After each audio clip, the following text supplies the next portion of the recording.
Hi, I'm Dr. Siddhant Bhargava, and in this video I will tell you everything that you need to know about how to get your nutrition sorted during the month of Ramadan.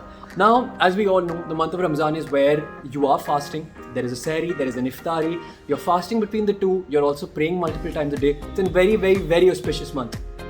Let me tell you how do you get your nutrition sorted here. Firstly, never ever miss your sehri. Sehri forms the most important meal of the day.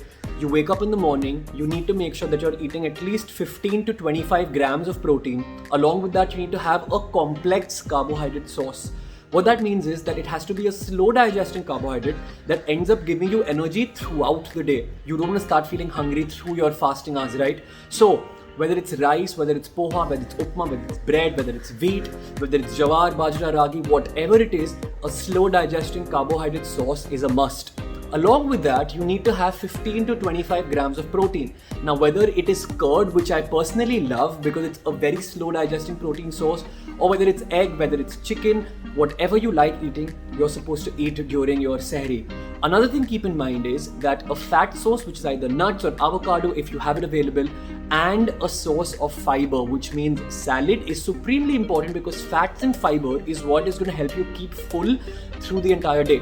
So that is your sehri meal sorted. Now keep in mind, it is a supremely important meal. Never miss it, especially if you're feeling lazy and you don't feel like waking up.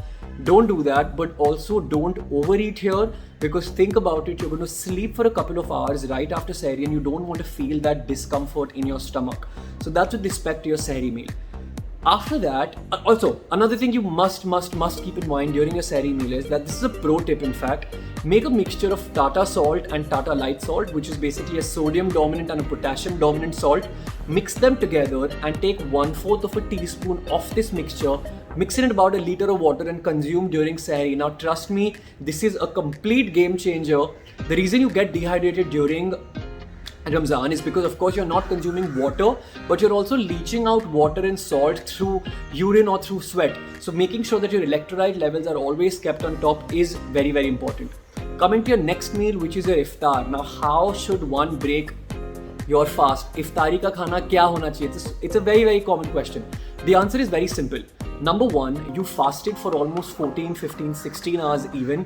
Your body is now craving for protein. The reason being, through these 16 hours, no nutrition has been supplied to your body, which means the degeneration processes are still on and you have to stop this by supplying an adequate amount of protein. My personal favorite is paya, either a mutton paya soup or a chicken paya soup, because it's going to give you collagen, amino acids, protein, and a lot of salt to replenish all of the electrolytes that were lost during your fast period also. Apart from that, dates and fruits. You need to spike your blood insulin levels to give you that burst of energy. So dates, which is khajur, or fruits along with paya, is what you want to break your iftar. At iftar, you want to break your fast with these foods. Now, if you're a fitness enthusiast, you can also have a scoop of protein while breaking your fast. That will do as well. Post this, you have your Tarawih namaz, and after that you can actually go in and start your workout. Now I understand that this intermittent fasting, that between sehri and iftar, it's something like an intermittent fast. It gets complicated because it's actually a dry intermittent fast, making it much tougher, but it is an intermittent fast, right? So maintaining a calorie deficit can actually be slightly simple, and it becomes easier to get in shape during Ramadan, but only and only if you feel like it. Another thing is, for your workout, of course, it has to be a combination of weight training and cardio. You can do this after your Tarawih namaz only if you have the energy. Most people, sometimes they do feel energetic, sometimes you're having an off day. It's completely subjective. Now, post your workout is when you have your dinner as your post-workout meal. You can have your non-vegetarian food, you can have a lot of carbohydrates, a lot of protein, but just keep in mind, not too much sweets and not too much fried food, because it's sort of going to put you in a calorie surplus, and a lot of times people do end up getting unhealthier during this festival of Ramadan. I understand it's a festival, you want to feel happy, you want to eat good food, but it all can be performed by just being a little mindful about what you're doing. So I hope this covers everything. This is what you must do for your sehri, for your iftar, when you must work out, and for your post-workout meals, what you must consume. This is me, Dr. Siddhant Bhargava, signing off.